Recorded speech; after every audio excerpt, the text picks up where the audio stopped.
I'm one of the founder trustees of Natural Cambridgeshire and a conservation biologist, and I'm going to chair this session. So on the screen is the agenda. We have 4 presentations, as you see. There seems to be a timeline running through these presentations from the Bronze Age to the near future. Also running alongside this timeline is the influence of climate change, of course, which has markedly increased over the last 50 years or so, as we know and see and feel. So Jackie is going to start us off in the Bronze Age when sea levels were already rising and affecting the denizens of Flag Fen. Then James will focus on how climate change is affecting birds. I'm not sure he'll start in the Bronze Age with Dalmatian pelicans, but I'm sure he'll look ahead of where we are now. Then Helen and Pamela will explain what will explain what the Natural Cambridgeshire are up to, what our work is presently focused on. But its overall strategy is to make an input to and influence recovering and doubling nature in this somewhat nature depleted county over the next few decades. As we in Natural Cambridgeshire are a partnership organisation, a sort of Uber umbrella for those working on nature recovery in this area, Peter will then explain how our partners' actions are contributing to doubling nature. So, and if the speakers please strictly stick to the time allocated, there'll be time for questions and discussions as we proceed. So as we get to that place, please put up your electronic hands and or put your questions in the chat. And of course, you can also put comments in the chat as well. So microphones off, everyone, please, except Helen and myself. And as chair, I will, if I feel you're getting beyond the time allocated, I shall say something. So, Jacqueline, are you there? And if so, can we hear about Flag Fen?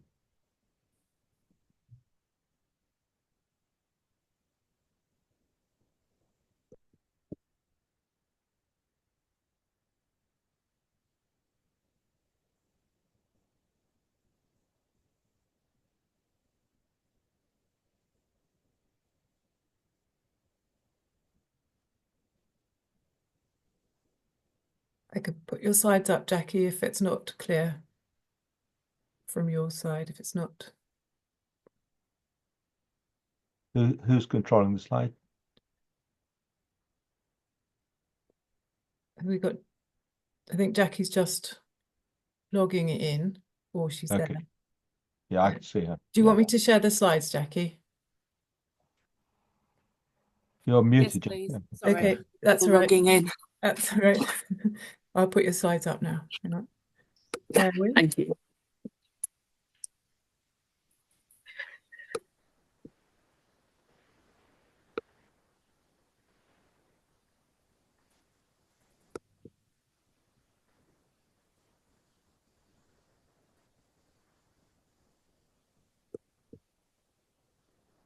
Away you go. Great. Yeah. Fantastic. Thanks, Helen. Ooh, the font's changed. That's nice. So thank you for inviting me about Flag Fen Archaeology Park today. In 1982, the archaeologist called Francis Pryor, when walking down the newly cleared Mustike drainage ditch, saw a piece of wood that he thought was unusual. On closer inspection, he realised what he'd found was a piece of worked wood that bore the marks of prehistoric axe marks. This chance discovery began a series of events that transformed an obscure field on the edge of Peterborough's developing industrial area into an internationally important archaeology site that would change the way that we thought about how people lived in the Bronze Age. Next slide, please.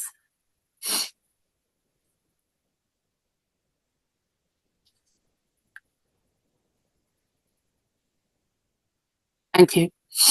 It transpired that this small piece of worked wood was actually part of a 3,000-year-old monumental causeway that spanned over 1 kilometre from the higher ground so-called island at Northey to where the power station on Fengate is sited today.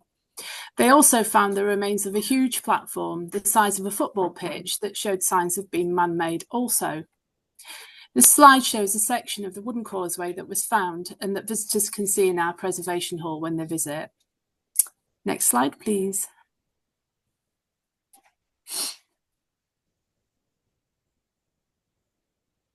I think there's a bit of a delay in the slides. It's showing on my screen, but Okay. I'll start. Oh, lovely, thank you.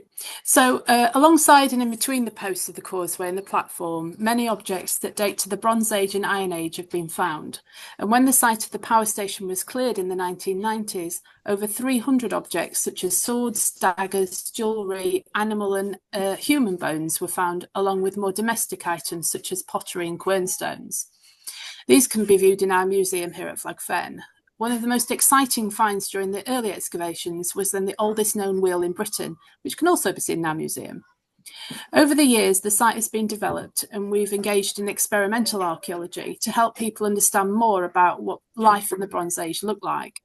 And we've built 2 roundhouses based on actual examples found in Fengate settlements dating to the Bronze Age and Iron Age, and have built up a hugely successful learning offer that over 10,000 primary school children benefit from annually. The archaeology has been designated as a protected scheduled ancient monument. Essentially, this also means that the 29-acre slice of fenland has also been protected from development. When the site was first laid out as a visitor attraction, pollen analysis was used to formulate planting plans that would replicate the environment that would have existed in the Bronze Age. In a bid to protect the buried archaeology, a mere was created and stocked with the sort of plants that you'd expect to find in this kind of wetland environment. A combination of this protection and landscaping has created a haven for wildlife, with habitats that support birds, grass snakes, water voles, toads even, and a whole host of insect life, and of course about 1 billion rabbits.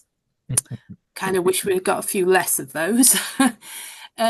We also imported a herd of Soay sheep from St Kilda, and these were chosen for their similarity to the kind of sheep that our Bronze Age ancestors farmed by the thousands around Flag Fen. Next slide, please. Prehistoric climate change was the reason for the creation of the Flag Fen causeway, and probably more like it that have been found in much smaller scale in the local area. Around 5,000 years ago, the land that had become warmer and drier as the Ice Age receded started to become wetter again. The land that the Neolithic people had started to farm and began to settle on became wetter, and Flag Fen had become an important transportation and trade route connecting people from east to west, from what is now Peterborough to the coast. The land around Flag Fen was rich farming land, and they didn't want to abandon it. And so people moved to the higher ground or gravel islands around Flag Fen, and then for at least 400 years, around the end of the Bronze Age, they invested huge amounts of manpower and skill in felling the oak, ash and alder that grew in abundance locally, and built a massive causeway that allowed them to continue using the lush grazing in the summer, but they could still cross the increasingly marshy wetlands in the winter. As the Bronze Age merged into Iron Age, the land started to become drier once more. By the time the Romans arrived, the causeway had gone out of use and it was largely silted over. We know that people still travel through Flag Fen, and when the Romans arrived, they continued this tradition by building part of the Fen causeway through the site, parallel to the old Bronze Age causeway. So, climate change triggered the creation of Flag Fen, and the excellent anoxic conditions provided by the peat allowed the wooden structures remarkable preservation. However, a combination of climate change, fen drainage and industrial expansion now threatens that which has survived so long. We had a hydrogeological survey done in around 2017 to investigate how the archaeology could best be preserved in situ. And the report found that the 3 main pressures affecting the peat wastage was the drainage channel that cuts through the middle of Flag Fen. This was the worst offender, followed by industrial development and then climate change. Sadly, it isn't possible to re-wet Flag Fen. The flooding would be vastly expensive and affect a large area that we don't look after. It's also debatable whether the peat would actually now be in the right condition to be re-wet. Plans to block drains entering the site were looked at and discounted, and nothing seems to be able to stop the ever-growing development of Fengate. Historic England commissioned the Cambridge Archaeological Unit to do an evaluation of the archaeology. The result is, as expected, that now large parts of the buried archaeology are at the point of catastrophic loss, and we can no longer preserve the archaeology in situ. So our only option now is to save the knowledge that is still available through excavation and research. Next slide, please. For the last 3 years, Flag Fen has been working in partnership with Historic England, the MacDonald Institute for Archaeological Research, Cambridge Archaeological Unit and Anglian Water to identify a new strategy to look after the archaeology. This isn't an issue that Flag Fen sits in isolation in. Sites of peatland archaeology all over Europe are asking the same question. What do we do when preservation in situ is no longer viable? Next slide, please. So our partnership response is to mobilise a plan which will allow us to retrieve the information that is still available to us just in the in the organic data before it's completely lost. And that will be in around 2 years by scientific estimation. We've commissioned the development of a new archaeological research strategy, which we've been working closely with the DCMS on to enable Historic England to be able to consent to conducting large-scale research and excavations in a kind of a rescue archaeology bid. But it's how we deliver this project that's the exciting part. We could just fly in a team of expert archaeologists who would do the work, write some lovely academic reports and hand us a new management strategy for the archaeology. That's assuming he had £5 million ready to throw at it.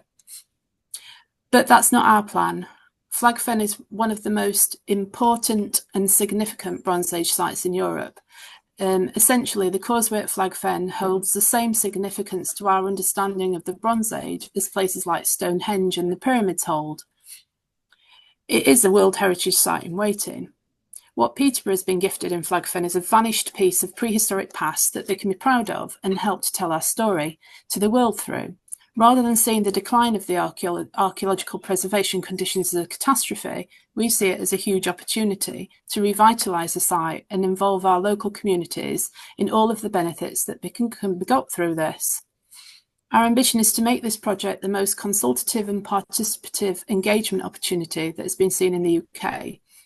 We will involve our local communities right from the start in helping us to create a research agenda that answers not just the academic questions, but the questions that they want to see answered. For a long time, Flag Fen's narrative has been based on theories that Francis Pryor developed over 30 years ago, and these theories are based on only 5% excavation of the site. It's time now to save what knowledge can be saved and tell the new stories that will be uncovered. We want to work with our local communities to look at how we tell these stories in new, inclusive and accessible ways. We want to build new opportunities for learning, not just with primary schools, but by attracting and training the next generation of Fenland archaeology specialists. We need to look at how we better connect Flag Fen to local communities in Peterborough, in spatial terms and intellectual terms. Flag Fen is a site for everyone, not just those who have their own transport and a deep curiosity for archaeology, but people who want to help us look after our landscape and habitats, people who want to learn new skills, whether that's archaeology, conservation, teaching, storytelling, and any of the other amazing things that we can offer here. Next slide, please. Actually, I think I've jumped a slide. Can you send it on 2 slides, please? I think that's just a delay. I'm pressing the button, but nothing's happening. So it's all right. I'll just keep talking. They're just pretty pictures. Yeah. So we've already started to build our consultation plans and are working with Aspire Black Suffolk to build a cohort of young people who want to be part of our youth advisory panel. And we're conducting visitor surveys and audience research to discover what people think and know about Flag Fen and identify why people who currently don't visit choose not to and what they would like to see happen here. We're looking at how we can make our archives more accessible both on and off site, and our aim is to reach as many people locally as possible and give them the opportunity to be part of our journey. I'm ready for the next slide now. Tell me if it's one you're... The next one, please. Ooh. Yeah. Yep, perfect. Yep. To launch our project and highlight the peril that the Flag Fen Causeway is facing, we've created a new exhibition that will open on Saturday. It's so difficult to describe what the causeway would have looked like in the Bronze Age that we wanted to bring this to life for people. So we've built a fully accessible 15-metre replica where you can walk down an actual causeway and feel what it's like to be encased by all those really tall posts and view the landscape through it. And at the end of the causeway, we've painted a huge 30-metre mural of the Bronze Age landscape that really brings it to life for people. So that's kind of like what we're doing at the moment, but we really are at the start of a 10-year project that has so many possibilities for not just archaeology, saving the archaeology that's buried, but actually connecting people to what we have at Flag Fen, because Flag Fen is so much more than just the buried archaeology.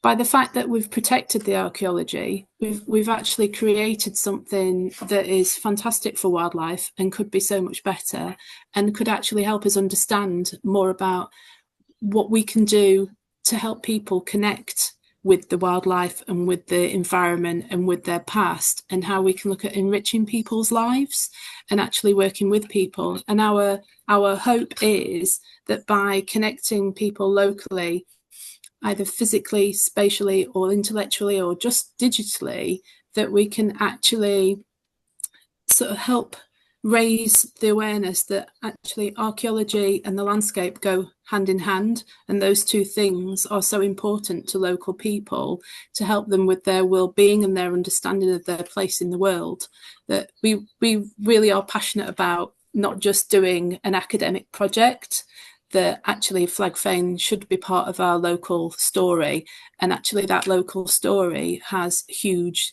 international significance, that we want to bring that story to the masses. Any questions? Thank you very much, Jacqueline. Thank you for keeping to time. I'll just make a comment before we ask for questions. I used to work in Peterborough for English Nature some decades ago, and we had a good connection with Flag Fen, and we were trying to work with you to use it also to interpret the Fen's ecology as it was and as it now is. And I remember we had an opening ceremony for the then Interpretive Centre, and Bishop Bill Westwood came to that, and Francis Price said to him, "Bishop Bill, don't you think that Flag Fen was the precursor of Peterborough Cathedral?" To which Bishop Bill replied, "I'm not sure about that, but nevertheless, it is, as you were saying, it's a fantastic site, and really it is another equivalent cathedral, and more people should be coming to see this and understand its importance." And the other thing that Francis said was, what else is buried in the fens? We've discovered, Flag Fen and Must Farm and a few others, but what else is buried, and what else is not being discovered and is deteriorating? I'm sure there's a lot more out there. Anyway, that's my bit. Any questions, please? Any comments? We have a question in the chat. Is there any intention to include Must Farm finds and the boats that were found before that? Yes. So in terms of Must Farm, Flag Fen is part of Peterborough Museum and Art Gallery Trust, and the entire Must Farm archive was deposited with PMAG.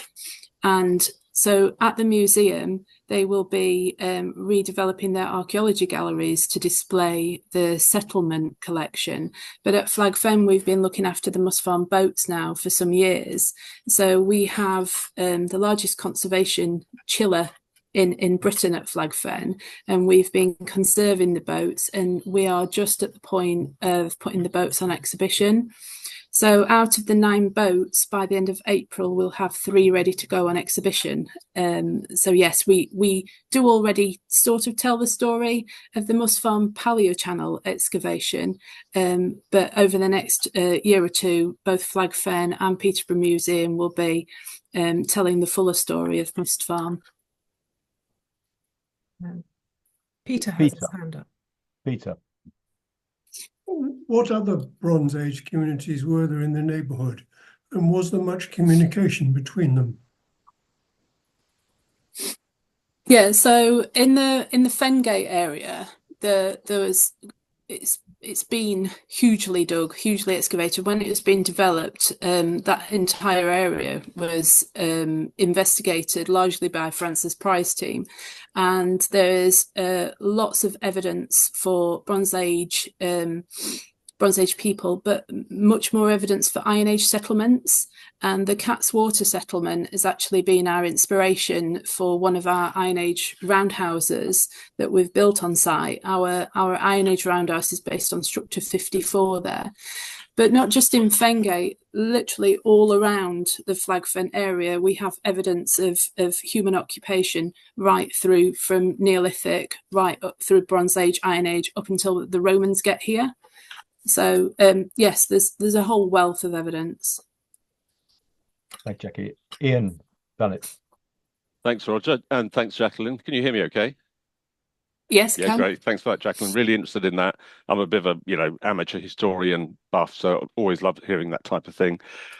I'm currently part of my old role. I'm part of what's called the Eastern Arc, which the universities of Essex, UEA, Sussex, and Canterbury pull together around the heritage, and they're trying to link up, that kind of pilgrims link into Canterbury and so on, doing lots of interesting work on that.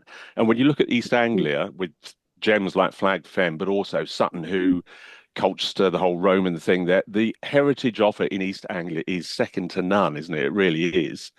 And and looking forwards, which you obviously are, if we're going to have two more strategic authorities with mayors in Norfolk, Suffolk and Essex within a year, a new mayor in Cambridgeshire, etc., is there an opportunity for some of these strategic authorities and the powers that be to get together and really push the heritage angle in East Anglia, or is enough being done already? Is there an open door there to do more? It sounds like there is to me.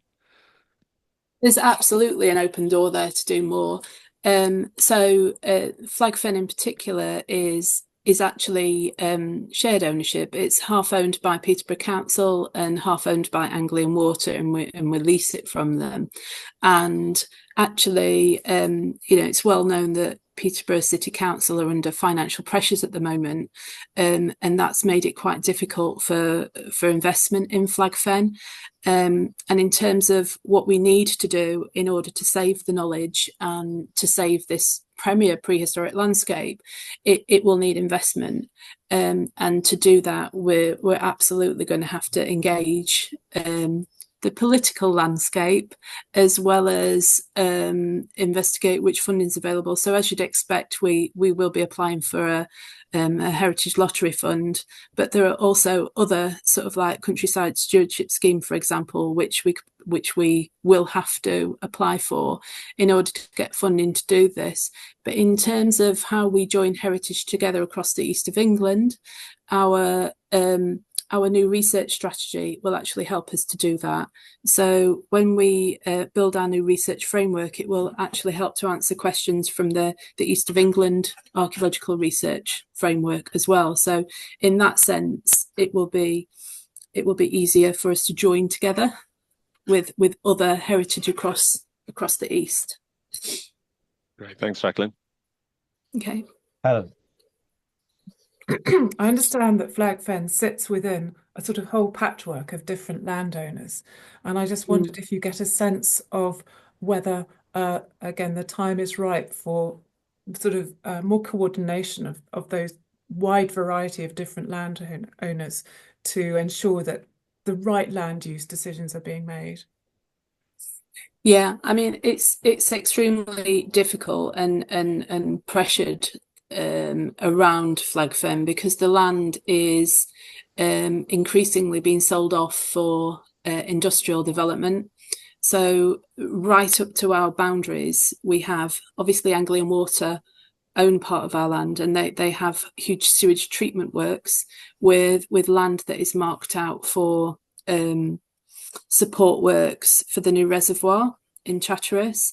On the other side of our land, it's just been sold off, and there's a huge tree bore industrial estate in development. And all these new developments put pressure on the land, not just the fact that they're all drawing water, but they're also all putting wastewater back into the drain that goes through the middle of Flag Fen. in terms of how we join people together to work for a better cause, it's really difficult because, as you say, there are so many different landowners and there is so much pressure in order to provide new infrastructure for Peterborough, which is one of the fastest growing cities in England.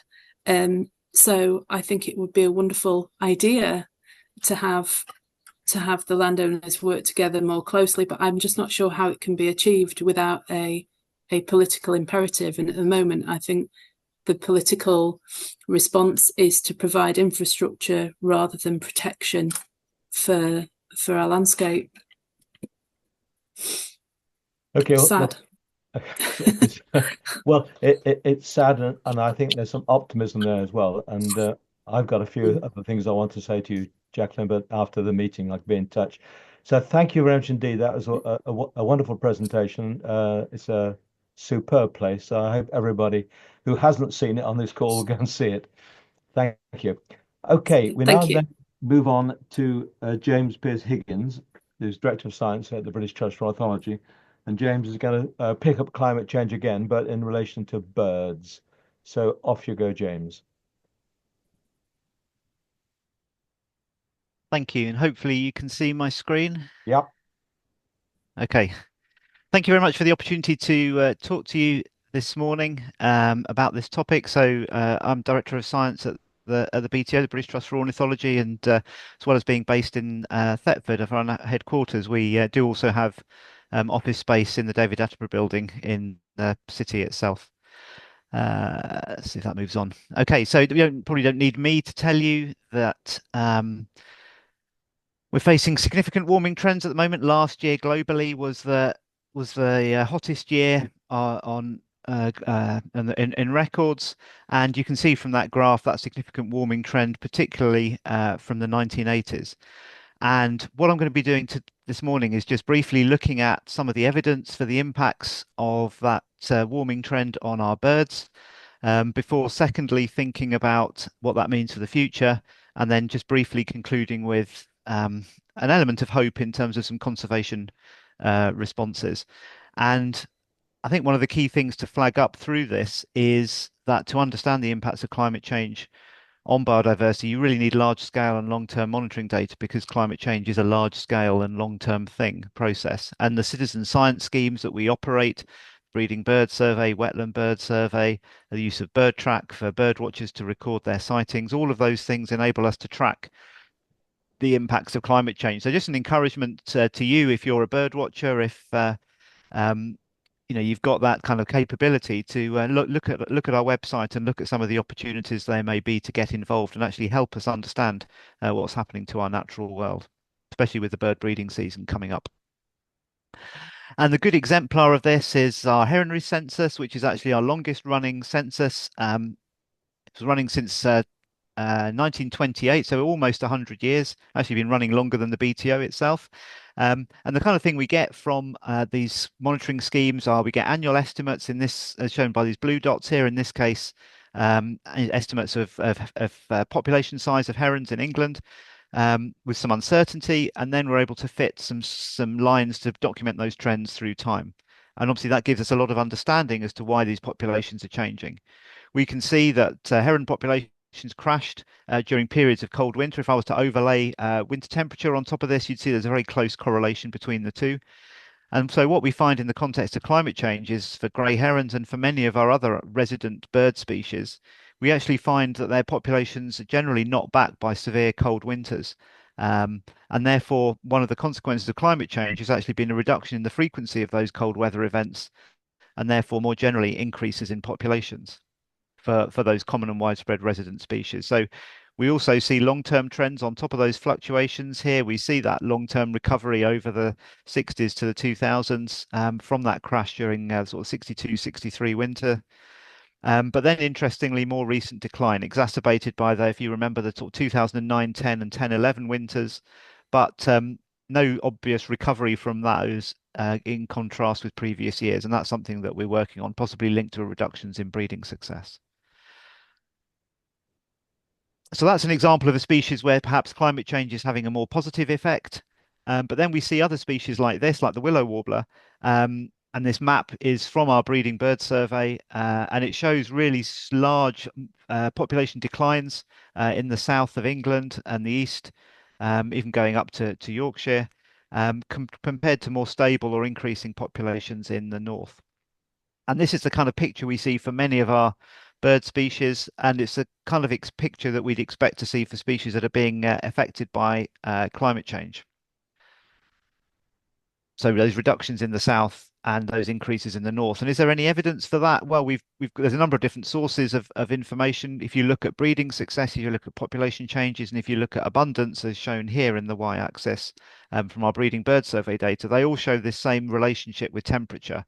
The willow warbler is sort of more northern long distance migrant, found across sort of the boreal forests of Europe. And so as the population gets above about 12 degrees centigrade, you tend to get significant reductions in breeding success and declines in abundance. And it's that warming trend that I showed you at the start, which is really what underlies the long-term decline that you see here in England. So I was brought up in Haverhill and on the sort of Suffolk, Essex, Cambridgeshire border. And this for me was one of the birds that signified this coming of spring. You know, I remember sort of hearing them walking home from school early April, that lovely cascading song. You don't really hear that in East Anglia very often these days. And yet you compare that with the population trend, positive population trend up in Scotland, there's a very different picture. We often go up to Glasgow and they're singing quite widely in the city. Very different context, and that's climate change. So as perhaps an example, species that we see strong evidence for climate change impacts on in the UK, the willow warbler is a good one.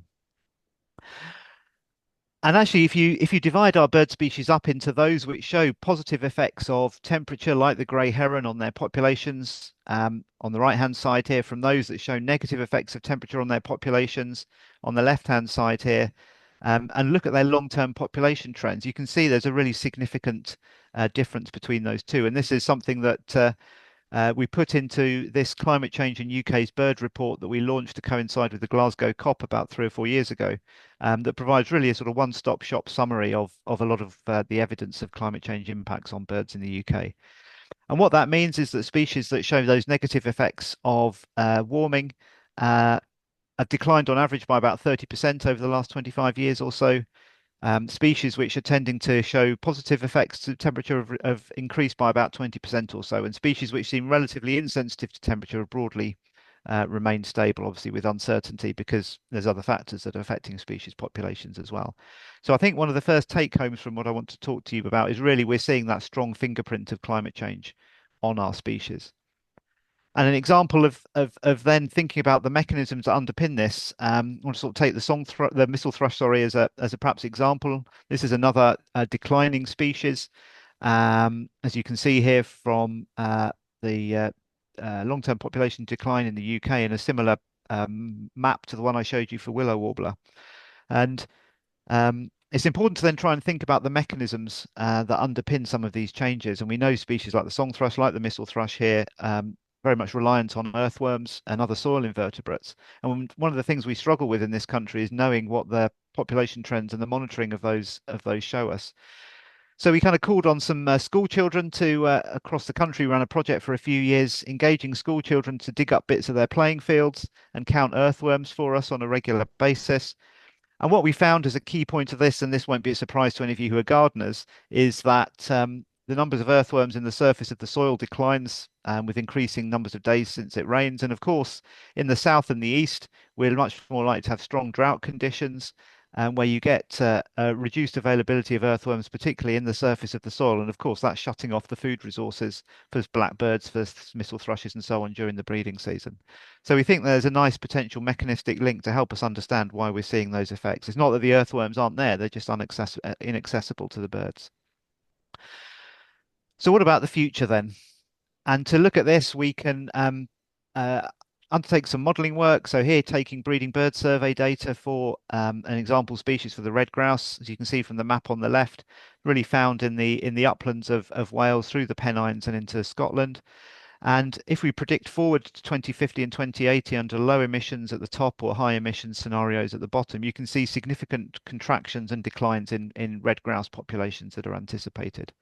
And if you contrast that with a species that we, as I said, would expect to increase in response to climate change because of warmer temperatures, like the grey heron, we can see that we'd expect there to be many more herons around than there are at the moment. And we've done these kind of studies for all British bird species, and it's really our seabirds, as you can see here in red, and our upland birds, which are the two species groups that show the strongest and most consistent negative effects of climate change, because they're generally associated with negative impacts on their food resources, whether it's on the fish populations or the invertebrate populations that they're reliant upon. Some other habitats, like our heathlands and our wetlands, you've got a large number of species which are actually doing better in response to climate change. And there's other habitats like woodland where there's more of a mix. And many of our migratory species are also sensitive, not just for what's happening in the UK, but also externally as they undertake their migration, whether it's our wintering species, which are impacted by climate change up in the Arctic, or our African migrants, which are also affected by changes in rainfall patterns where they're wintering in Africa. So the final thing so we've got that information. So we've got a pretty good understanding of what the future may hold and which sort of species will be most vulnerable, although with lots of uncertainty. So how can we respond to that in the final part of the talk? And certainly when I was working on climate change 10, 15 years ago, people were really emphasizing that we needed to almost throw away our existing protected sites network and go for a different approach, that species distributions were shifting around the continent, and therefore protected sites are no longer going to be useful in a climate change context. But actually what we find is that sites here like Minsmere will become even more important in a changing climate. Not only do they, by protecting areas of large wetland, are they able to provide sort of large populations of species, but they're also potentially stepping stones or landing pads for species as they shift their distributions northwards. And of course, we're seeing many colonizing wetland species from Europe spreading into the UK in response to climate change. But many of our protected sites are vulnerable, and actually Minsmere, Walberswick is an example of that, and we're working with Natural England and others to look at how you can help support the management of these in a changing climate. And that's why, of course, RSPB has creating other wetland sites like Lakenheath here. The two look almost identical, but this site is much more protected, as I'm sure you'll know, from sea level rise, because it's much further inland, and therefore good compensatory habitat from those risks.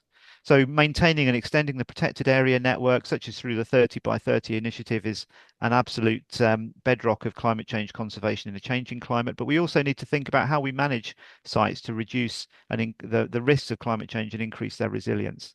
So I want to look at another climate change vulnerable species here, the golden plover, which it was my privilege to study as my PhD in the Peak District, where it's occurring on peatlands and heavily reliant on invertebrates such as crane flies here. And the abundance of crane flies, which are super abundant in good years and provide really important food sources for golden plover chicks, is negatively affected by temperature. The hot, dry summers will dry out the peat and kill the majority of the crane fly larvae in the peat, and therefore there's very few crane flies that emerge the next year for the birds to feed on. And so we see that same negative impact of August temperature on golden plover populations. And a warming trend is therefore expected to cause the golden plover population in the Peak District to decline to extinction by the end of the century, as shown in red here, as opposed to a stable temperature. And so in response to this and for other reasons, climate conservation organisations such as the National Trust have been doing a lot of work blocking gullies and drainage ditches on many of our peatlands, which are historically degraded. You can see just here, there's a dam here, and that's created a nice wetland area behind, raising the water tables and making the whole system more resilient to climate change. If you actually count the number of crane flies close to these, or in peatlands where you've got these block ditches on the right here, you can see that this is a log scale. They're about 3 to 5 times more abundant than before the ditches are blocked. So that's good for those peatlands, it's good for the insects, and it's good for the golden plover chicks as well.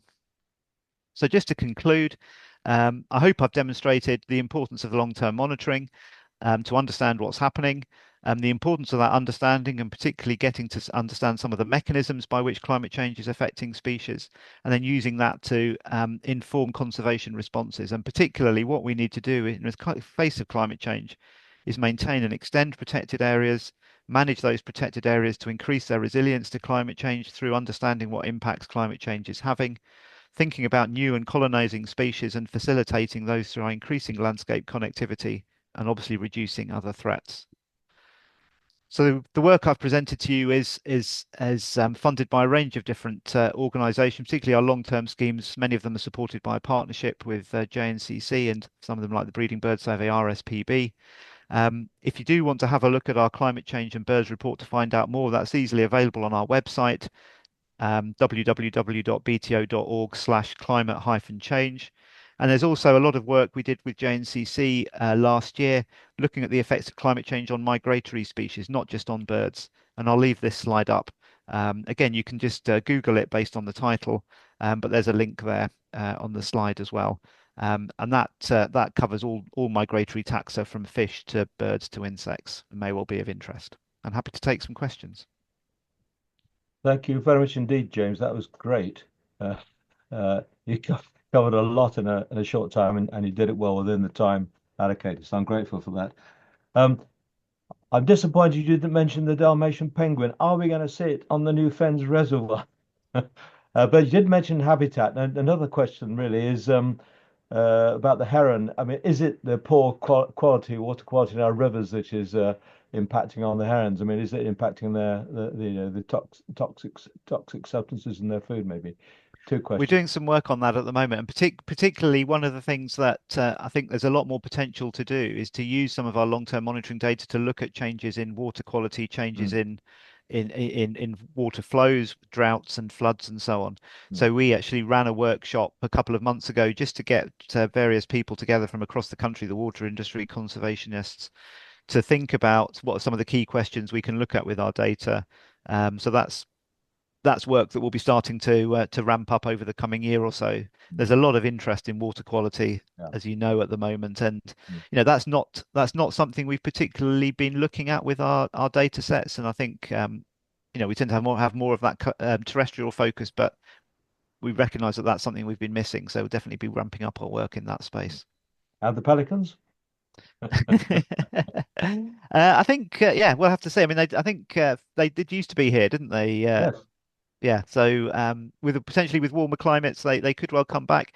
But one of the key things we find for colonizing species is they've got to have healthy populations to be able to produce the offspring to be able to colonize new sites. So we see some species and some of the wetland species colonizing the UK well, and I think if pelican populations do well in Europe, and unfortunately, obviously, they've been heavily impacted by avian influenza over the last couple of years, that will obviously have knocked them back, then you never know. Okay, good.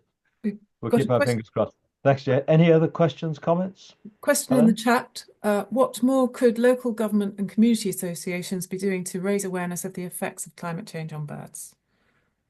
That's a really good question. I think so. So I would say two things. So again, encouraging people to actually be monitoring and getting involved in some of the monitoring schemes that we do, because the wonderful thing about that, and I see this in my own breeding bird survey squares, or I know other people who monitor birds in their gardens, that almost helps you to see the changes that you don't otherwise necessarily pick up just day to day. I've been monitoring BBS squares in Suffolk now for 15 years, and through that time, I've seen the loss of cuckoos and lapwings but expansion of other species like red kites, and if that enables you to do that. So I think encouraging that monitoring is the first thing to do, and we're actually going to be, as I said, we've got plenty of opportunities on our website for people to get involved, and we're going to be running more work over the next couple of years, particularly with a focus around green spaces to help communities understand the birds in their local areas. So watch out for that one. And also we are providing more information about bird populations in local areas.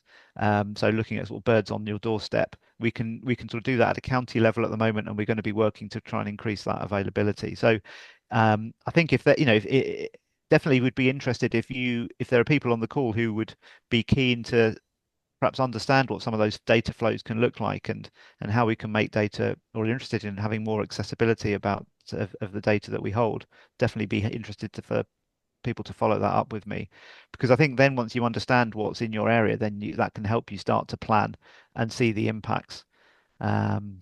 So that's, yeah, I think that encouragement really, just to get out there in a structured way and understand what's happening. Thanks, James. Any other questions in the chat? Helen? No, that was the last one. Any other questions? I did want to raise another bird, James. On the village sign of Bar Hill is the great bustard, and it also appears in stained glass in the church window of Little Gidding.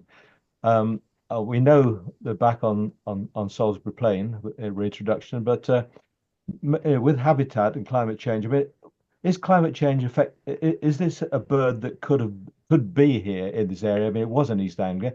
I know we haven't got the habitat anymore. You've mentioned, of course, that we're doing pretty well with aquatic habitats. You mentioned what was happening with the RSPB. Of course, there's also the Ouse Fen and being put. But what are we doing for these wider spaces where we need for things like the great bustard to come back?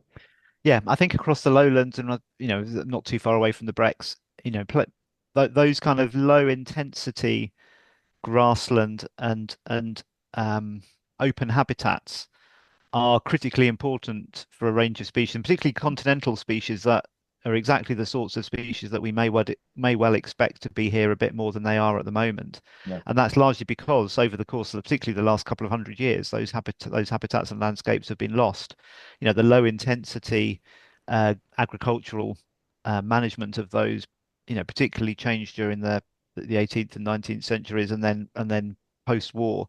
And either got planted up with trees or plowed and managed more intensively. And really, that is what you need. You need that large, extensive area of open habitat. And I fear that even current conservation trends and a number of other trends are not going to favour those sorts of habitats. Because they generally need management, and therefore, more sort of perhaps rewilding approaches and a hands-off approach to conservation could potentially mean that open country species of conservation concern might start to struggle. If you're interested, I've actually got an article in the latest British Wildlife magazine on rewilding and climate change, which touches on some of these and other issues that may be of interest to people. Good. Oh, thanks, James. I shall look forward to reading that. Helen, you have your hand up. Yep, it's just to say that Natural Cambridgeshire and other partners here today are working with Bill Sutherland at the University of Cambridge and BTO around the table there to look at a scope and urban nature project. So look at testing some of the evidence and improving our practice on the ground locally. So if anybody who doesn't already know about that would like to link into that, do get in touch and we can bring you into the scoping of that project. And it's the Garden Bird Survey that is currently at the table, particularly focusing on the urban aspects of bird populations. Good. Okay, thanks for that link, Helen. Okay, thank you, James. Thanks for keeping to time. We'll now move on to the home team, which is Helen and Pamela. They're going to tell us something about the work of Natural Cambridgeshire in 2024 and maybe look a bit ahead as well, I hope. Okay, I'm hoping my slides are going to flick through, so bear with, because I seem to have a few issues with that. So yeah, this is a bit of a romp through some of the things Natural Cambridgeshire did last year. I'll do a quick bringing up to speed for those that are new to Natural Cambridgeshire, because I know there are a few people here that are new to us today. So Cambridgeshire and Peterborough Fund for Nature. As many of you will know, Natural Cambridgeshire was awarded £1 million from the Combined Authority to sort of incentivise nature recovery.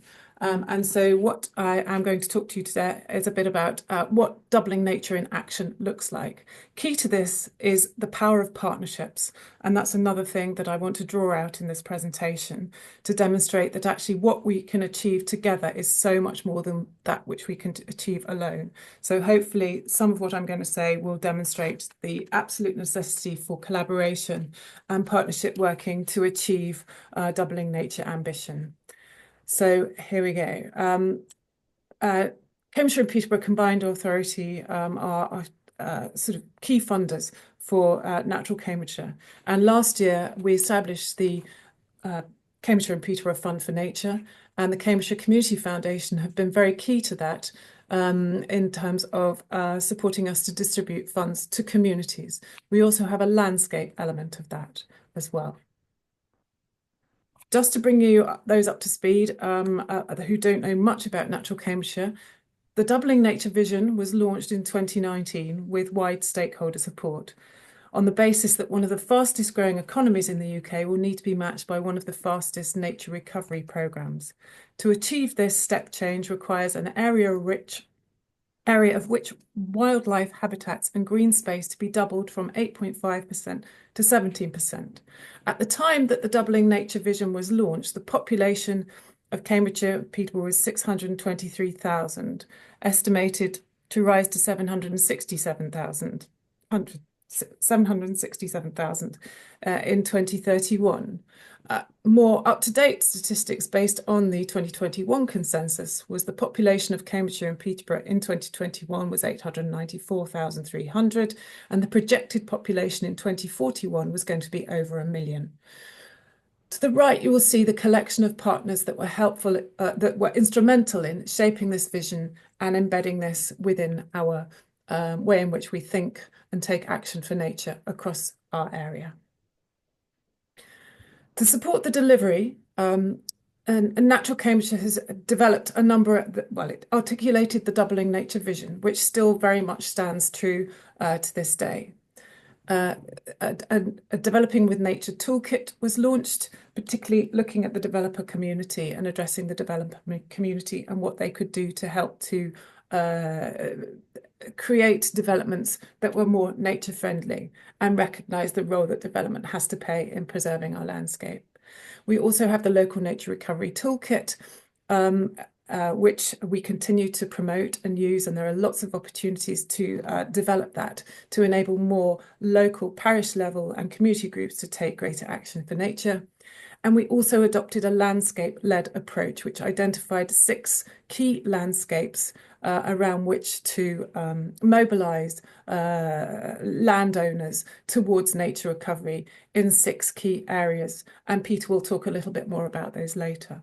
So the delivery highlighted the mobilisation of communities, the importance of information sharing and knowledge exchange, hence we have opportunities like this and other fora that we convene, the facilitating of partnerships and the securing and leveraging of resources to enable doubling nature to happen.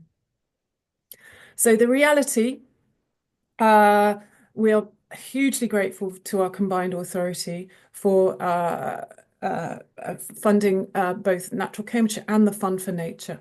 And we submitted our business case to the CPCA in July 2022. We had our large projects first call in autumn of 2022, and then we have small projects call for 2 rounds in 2023-24. The grant funding agreement between the CPCA and Natural Cambridgeshire was signed only last year. And so the reality of this is a lot of these cases take time to get an agreement, particularly where we're trying to innovate, both financially and environmentally. And the agreement with our Cambridgeshire Community Foundation, who are involved in the delivery of small grants, not the large grants, was signed in September 2024. And the terms of loan developed for our large landscape projects was signed again in September. And since then, we have been implementing and getting the money out there and seeking new projects to come forward. So what does Doubling Nature in Action look like? Here you have in September our first project, which was a first landscape project, which was funded by the Fund for Nature. So Doubling Nature in Action looks like a lot of paperwork and legal agreements to get this up and running. And our first project went to the Wildlife Trust for Bedfordshire, Cambridgeshire and Northamptonshire. And here you have the very sunny September day when that agreement was signed. And again, this is an example of the partnerships between Natural Cambridgeshire, between the Wildlife Trust and with our legal advisors who helped to draft the loan agreement. And so we now have a loan agreement in place that can provide up to 5 years, up to 7 years interest-free loan with interest from years sort of from 7 to 10 years. The first project which came forward was, or the first project which was awarded was for a Fleamdyke Habitat Bank. And this has enabled the Wildlife Trust to acquire approximately 10 hectares of 7 hectares of arable land adjacent to and along with 2.5 hectares triple SI with a view to establishing Habitat Bank in the where the Fleamdyke is, which is in near Fulbourn in the south of Cambridge. So the Wildlife Trust have acquired land. They're going to create new chalk grassland habitats and scrub, install grazing infrastructure and water supply, and do some initial restoration works on the Fleamdyke triple SI. The project costs for the first 3 years were 310k. The Cambridgeshire and Peterborough Fund for Nature provided a loan of 100k. The Wildlife Trust will register new habitats as a habitat bank and set up an S106 agreement with South Cambs District Council with a view to the loan to being repaid from future biodiversity unit sales. So this is the sort of financial innovation we are trying to establish and get the system set up to enable a more sustainable way of supporting nature recovery across the county. We have a second call for projects currently live.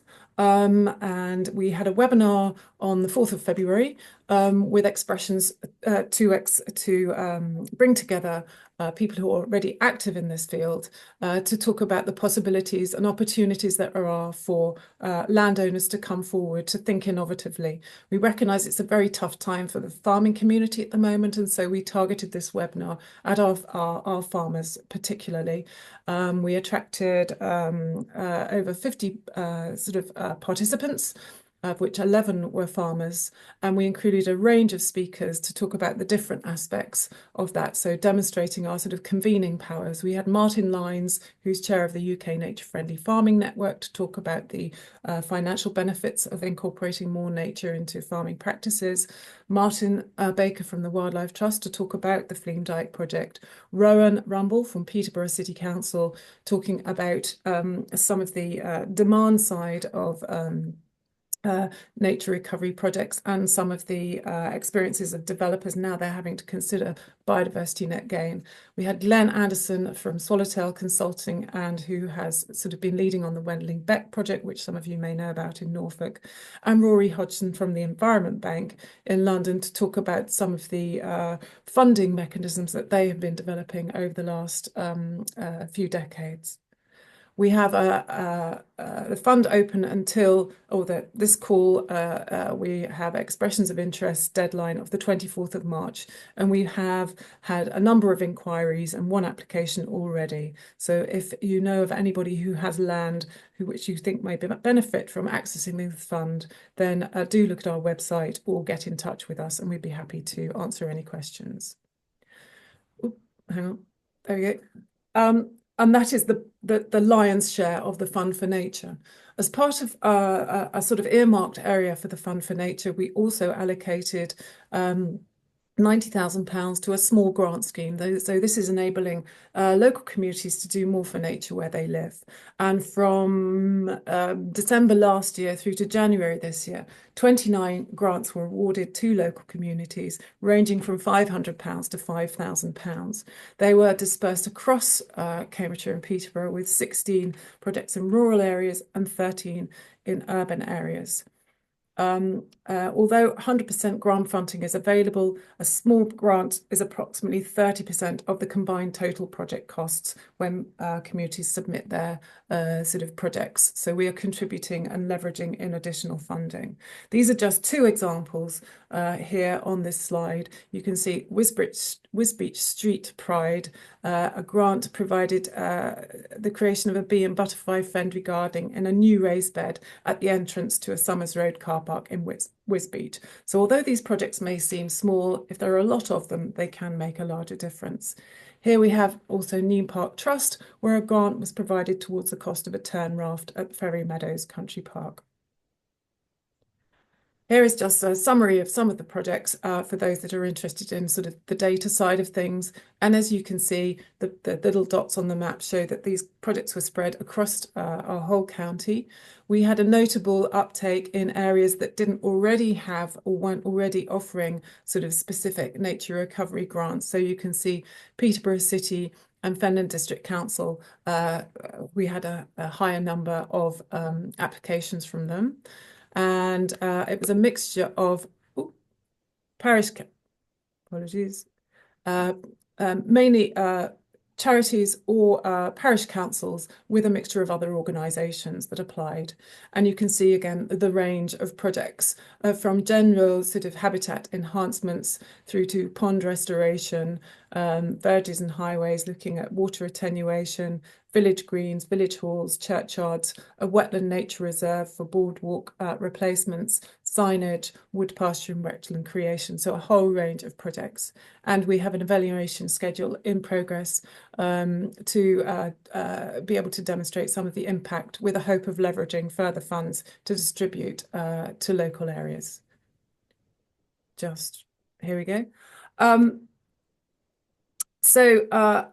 In addition to the Fund for Nature, this is an example of a project where a small amount can go an absolutely long way. We received a Together for Our Planet award a few years ago now, and we've run 4, working with PECT. Again, this is an example of the power of partnerships, working with PECT, Peterborough Environment City Trust, and through 3 other organisations, the Ramsey Walled Garden, the Fenland Orchards Project, and working with Fenland District Council and the West Raven Community Cafe in Peterborough. We delivered 4 grafting workshops, which attracted 9 participants to each, with a view to sort of celebrating our orchard heritage, which is very special within Cambridgeshire and Peterborough, and giving people skills and knowledge to be able to value our fruit growing heritage and to keep that alive. I won't go into that too much, but we hope to, on the back of that, bring together a sort of strengthen the network of people and organisations already working in this area to do more specifically for Cambridgeshire.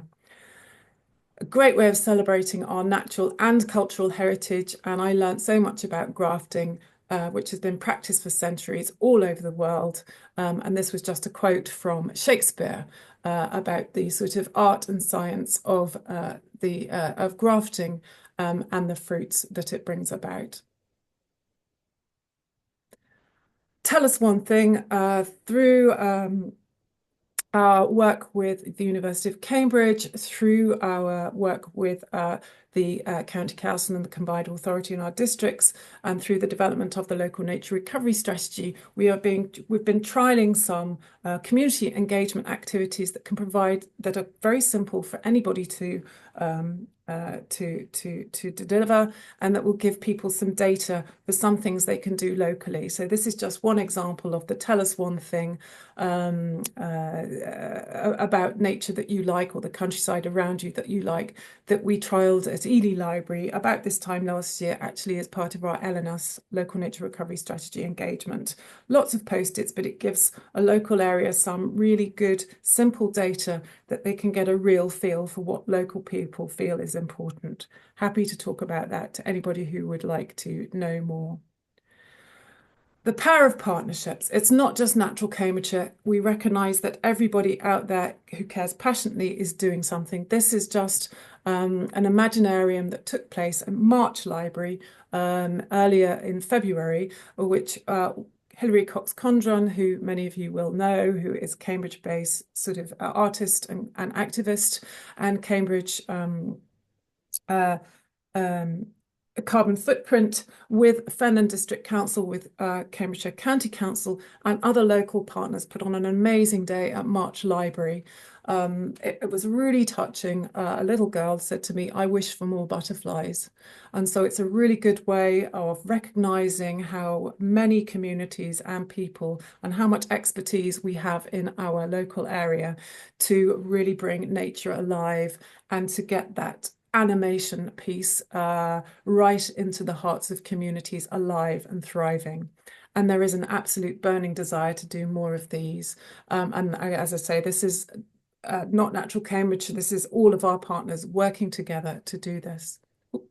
So, in progress, what is Natural Cambridgeshire doing this year? What do we have? With our support from the Combined Authority, we are planning to review we have reviewed our communications and have a communications and engagement plan to be able to shout more clearly and loudly about our work and the work of our partners. We are looking at developing a quarterly newsletter. We are looking at a new website development with a launch sort of late spring, early summer, and we'll be looking for content creation, including partner profiles, local policy updates, useful resources, and much, much more. All contributions are welcome. So if you have particular themes or projects or research that we can help to promote, do get in touch, because we will be looking to program that and to reconfigure our website to be able to shout more loudly and clearly about the work of our partners, so we can do more of it, amplify it. So as the American poet I always turn to said, lessons for living a life: pay attention, be astonished, tell about it. So this is what we're doing here today, and I hope that next year we can all be shouting about what we're all doing together more loudly to create the change that is needed. Thank you. Happy to answer any questions. Thank you very much indeed, Helen. You covered a lot of material there, but of course it demonstrates what we're doing. And so are there any questions or comments on what the home team are doing in Natural Cambridgeshire with our partners? Everyone is astonished to use the word that Helen just used. No. Is there anything in the chat? No. Okay. Well, look, we will have a session of questions and comments after Pamela has spoken. So you can still be thinking about what Helen's presented. And when Pamela has now done her presentation, we'll have a session to cover both presentations. Okay, Pamela, are you ready to go? Yeah. I am. Thank you. So Natural Cambridgeshire continued. Thank you very much to Helen for that tour de force. I first of all wanted to introduce you to our new member, Carly Briggs. This is a rather excited selfie that we took yesterday as we had our first day in the office. Helen and I have been based separately at home and meeting in our partner organisations, and we now are in a shared space as hosted by the Wildlife Trust. So we continue to be supported wonderfully by Neen Park Trust, but we now have an office space and where we can have meetings. And this was our very first meeting yesterday in the office.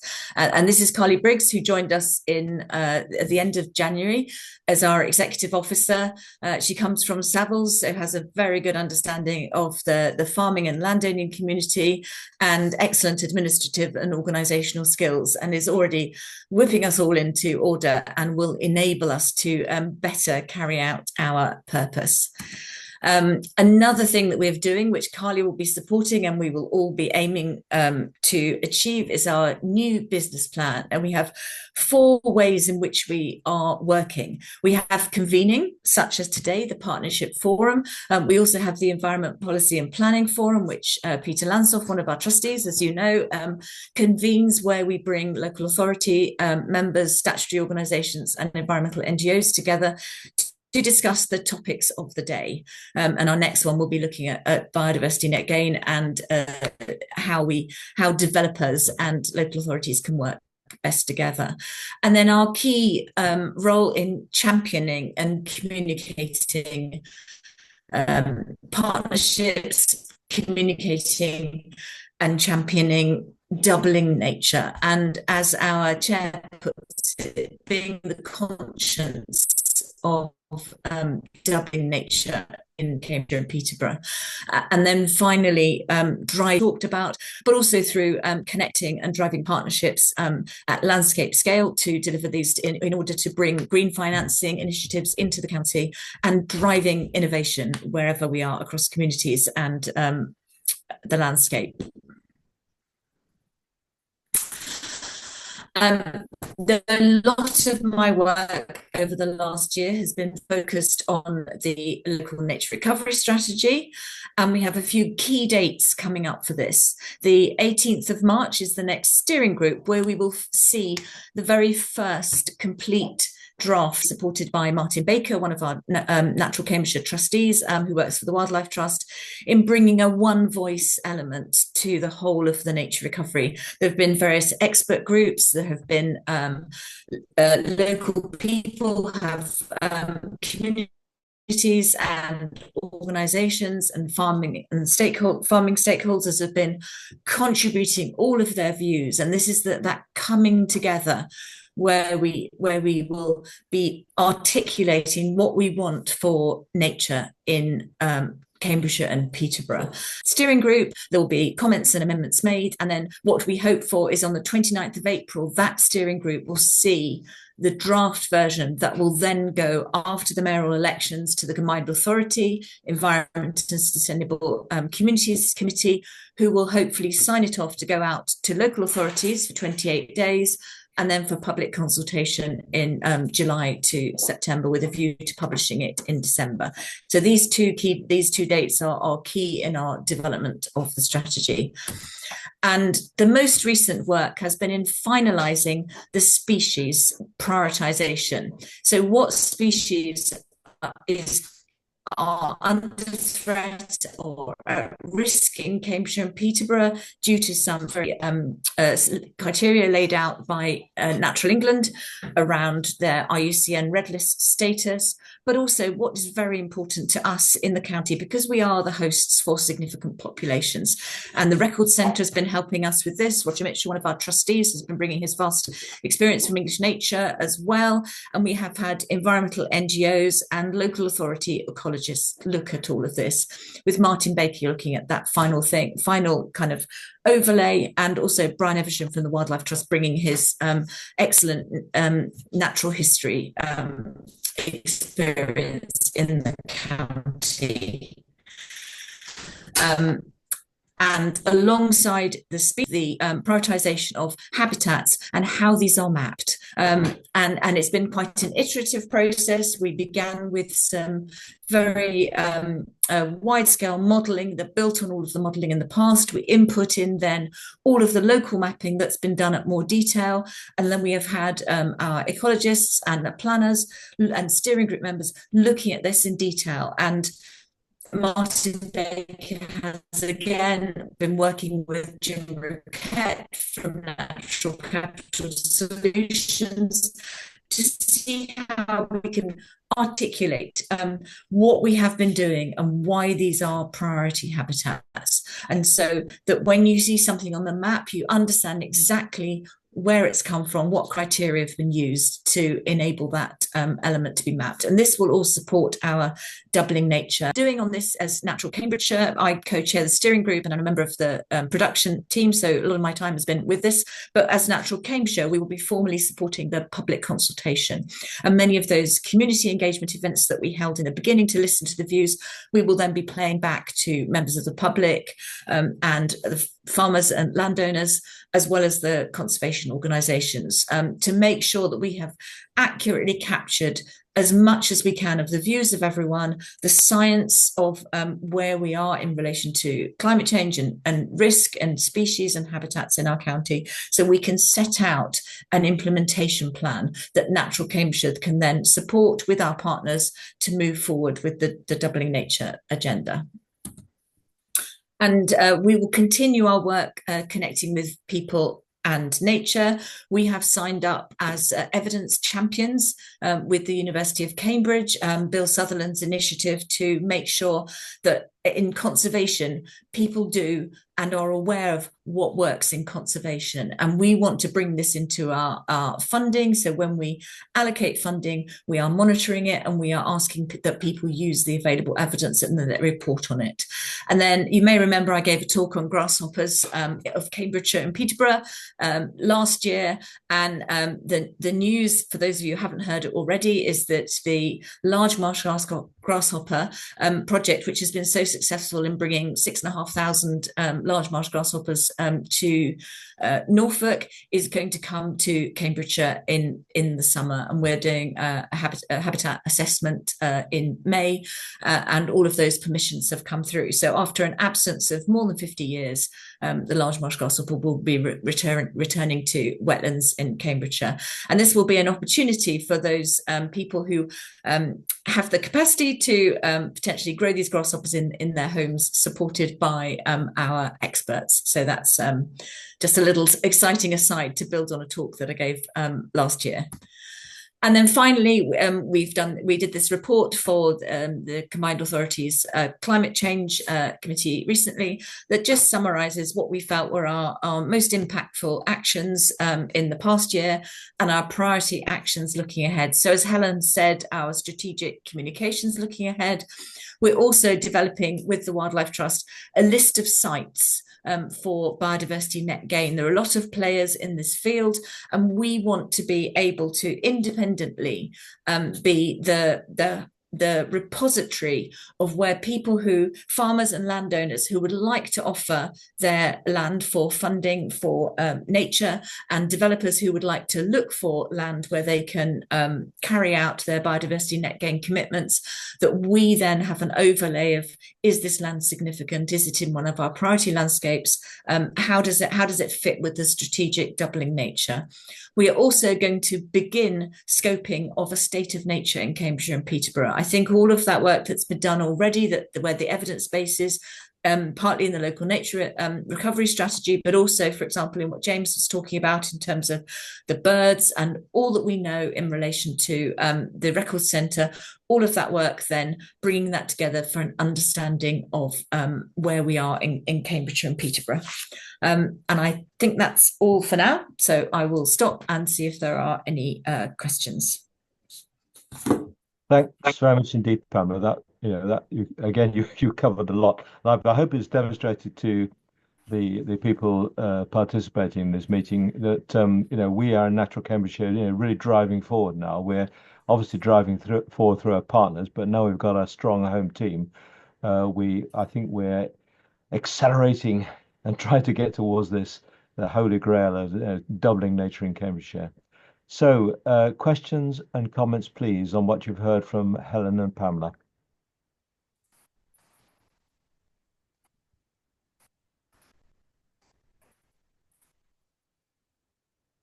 Gosh, everyone is astonished. I should say that when we started off thinking about doubling nature, which was about 10 years ago now, I think it was, we were doing calculations of where we would be able to double nature in the county. We were thinking mainly in those days about acquiring more land for nature, but at the same time, where there was already land that was being managed, doubling the nature on that by better management for nature. And really, most of it, 75% would rely on gains on existing farmland. So we're really depending on these agri-environment schemes and or private landowners, farmers doing things themselves. But there's obviously a big push for doubling nature on sites held by the Wildlife Trust, BTO, RSPB, etc., because that would be a tremendous contribution too. And as we know that what the Great Fen is acquiring more land, as is the National Trust at Wicken Fen, and we've got this huge development of wetlands in Ouse Fen as well. So we're getting on with it, but we are an Uber umbrella for the partners. So it's through these partners that we're trying to get this work done. Okay, we have two hands up now. So yes. Bones. Sorry? It's Bones, just in case you can't see that. Yeah. Yes, I can see it, yes. Pardon. Okay. Thank you. Yeah, Emma Ormond Bones is here with me as well, but it is me asking.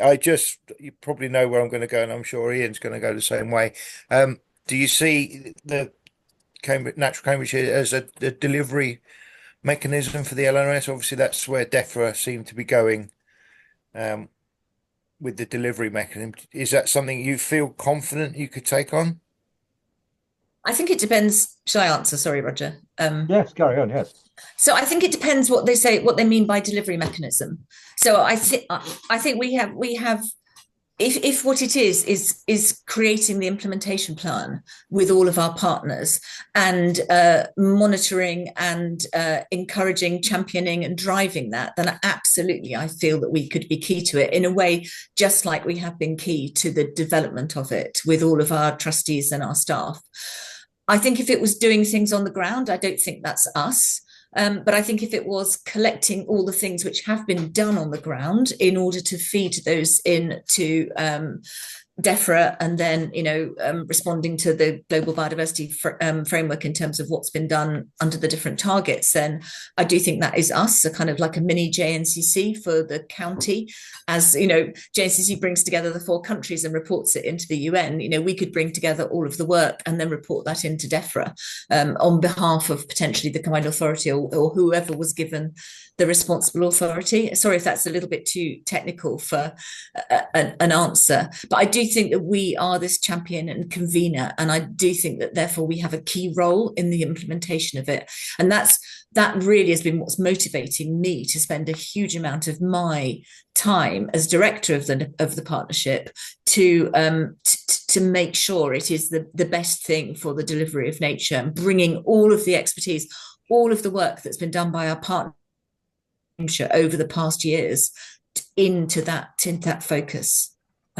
So in short, yes. Yeah, and I see it potentially as you or the Natural Cambridgeshire as the LNP as a central point for the focus of funding, particularly natural capital, because I think that's going to be more and more important. Now we've got the peatland carbon code as well, so yeah. Although it's not so good for lowland peat. It's not so good for lowland peat, but yeah.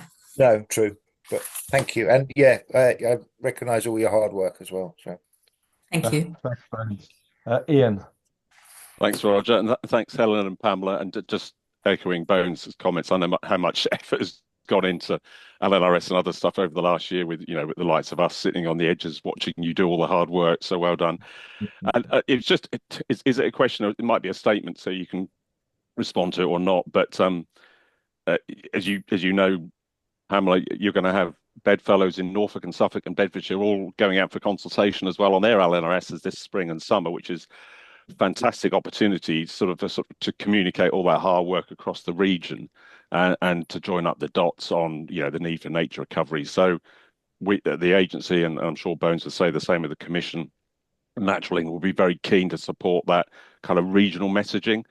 And I think equally, what great timing, the fact that you're going to have Norfolk, Suffolk and Essex developing strategic authorities during that period as well. You'll have a mayoral election in Cambridgeshire.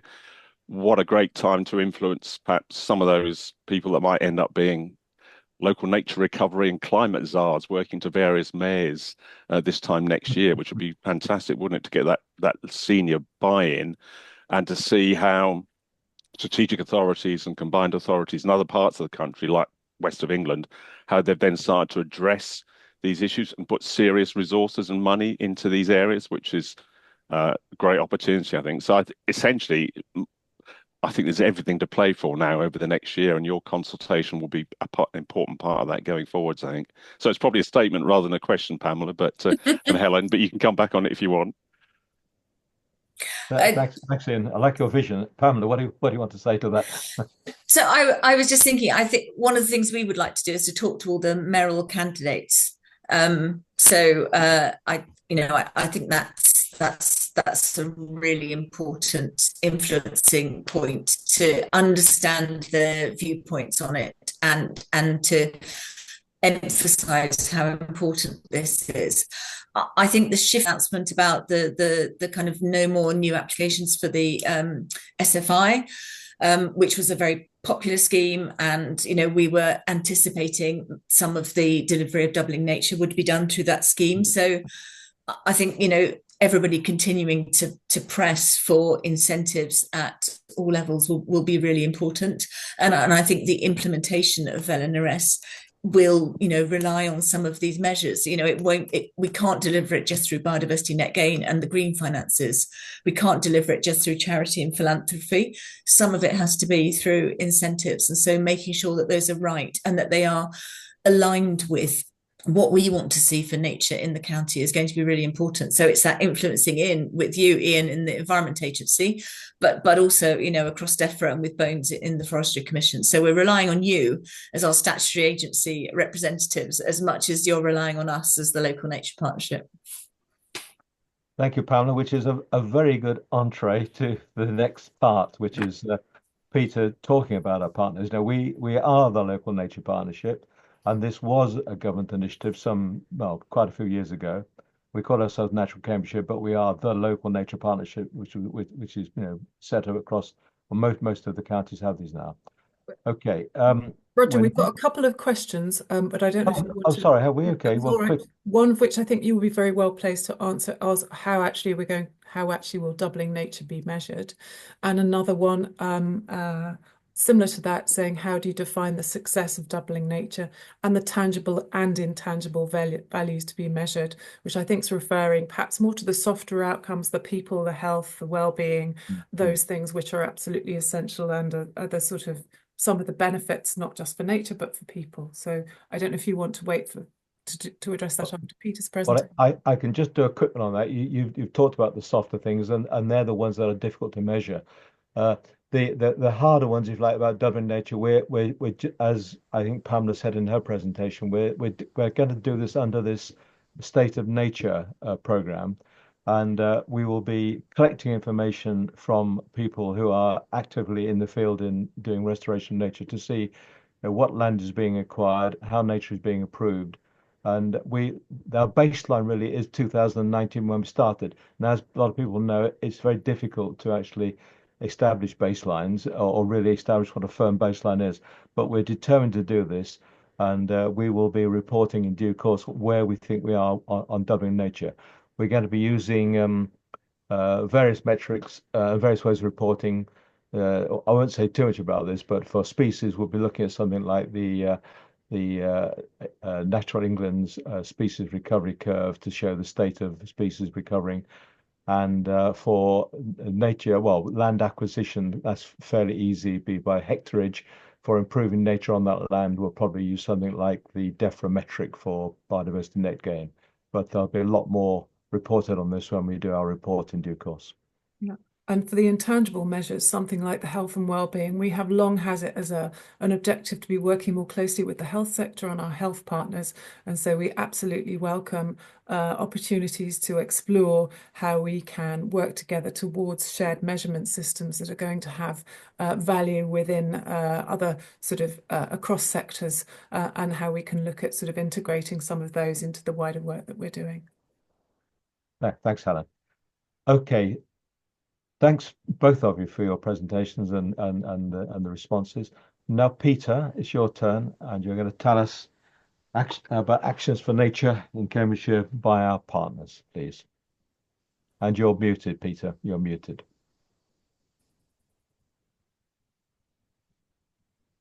You're still muted, Peter.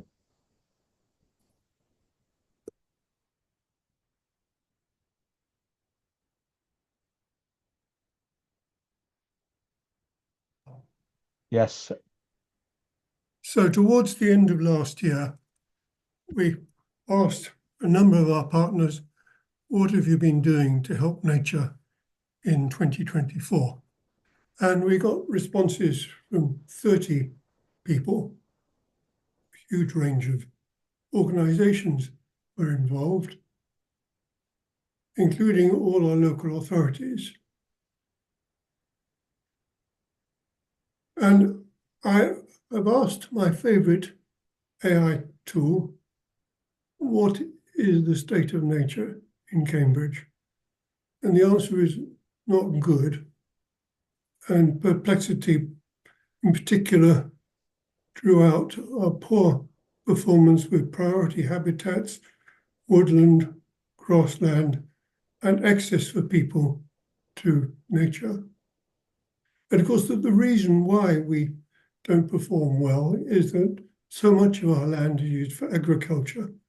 And you've heard about the desire for Natural Cambridge to help our farmers to do more to help nature. It's in their interests too.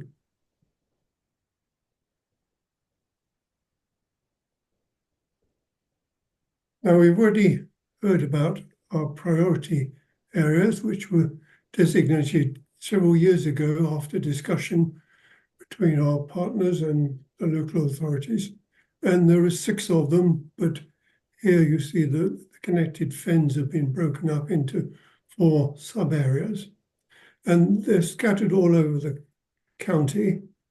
They're not supposed to be exclusive for helping nature, but if someone comes to us and asks, where can I best direct my activities, then we will point them to one of these areas.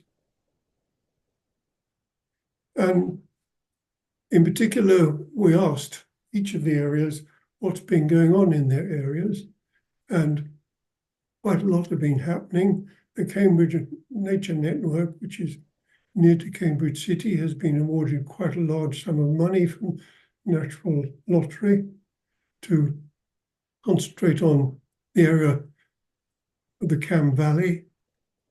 Connected Fens has coordinated a group of farmers to do more.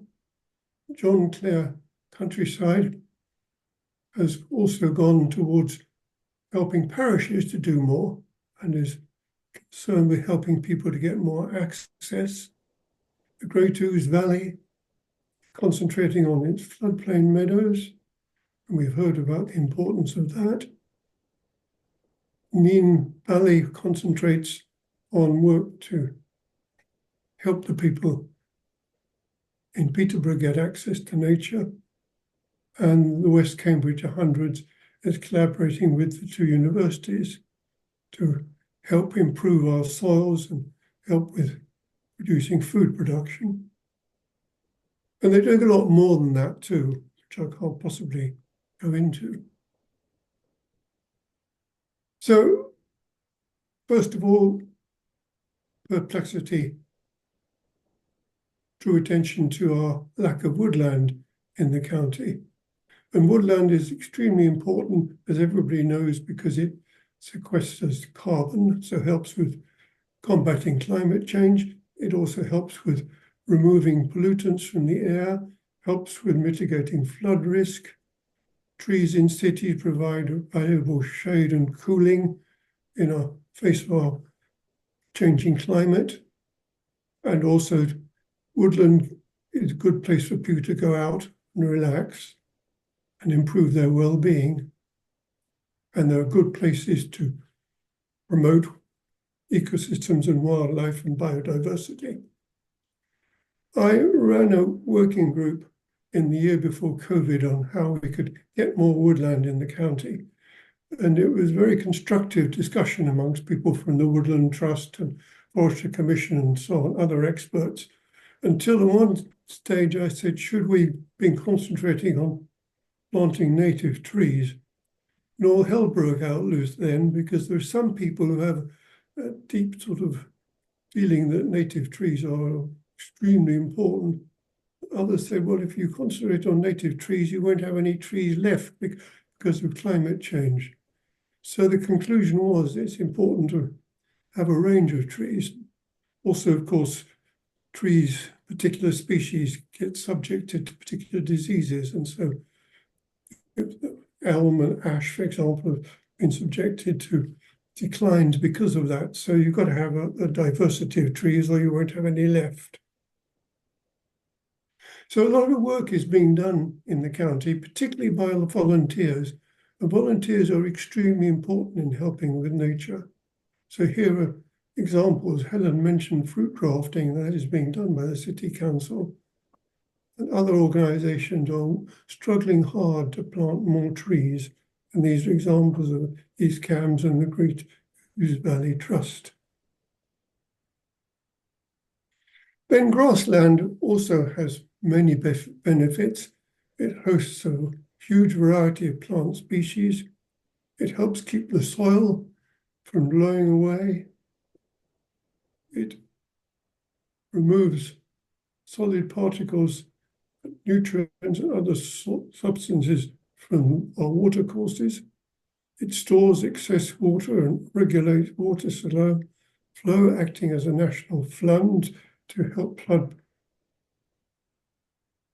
It captures CO2, supports pollinators, insects and mammals, and it's beautiful. And of course, it's a good place to go out and walk on the grass. So a lot is being done to encourage wildflowers in our county. And here are 3 examples. Cambridge Water, which has got a fund to help nature, Huntingdonshire District Council increasing its floral meadows, and then also one of our businesses getting its staff to do good things at Wandlebury Country Park. So volunteers are extremely important. In green space, the benefits of access are it enhances our quality of life, makes us feel better, and encourages physical activity to keep us healthy, and also helps with our mental health. And it reduces isolation and loneliness if we can go out into green space and meet other people. So our partners are doing things to help access. An example here is the Neen Park Trust, which has got a new boardwalk to help people access without getting covered in mud. The Langdyke Trust has got a new viewing platform over a wetland area.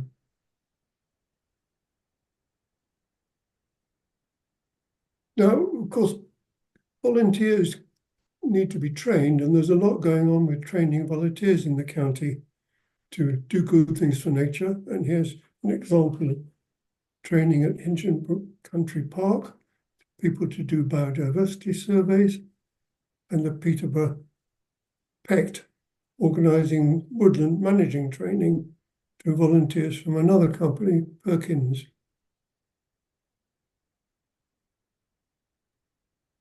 Now, water is essential for us all, both for nature and for us.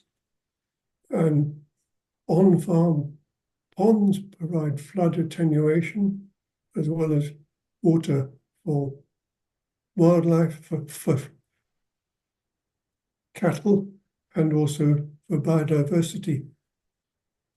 And Anglian Water and Cambridge Water are planning a huge new reservoir in the Fens to help water supply, because our water supply is under stress because of our huge economic development. And the Fenland Reservoir will also will help nature. The Anglian Water is keen on promoting that in the area. The Ouse Washes of the RSPB is the largest washland in the UK, which is home to thousands of birds.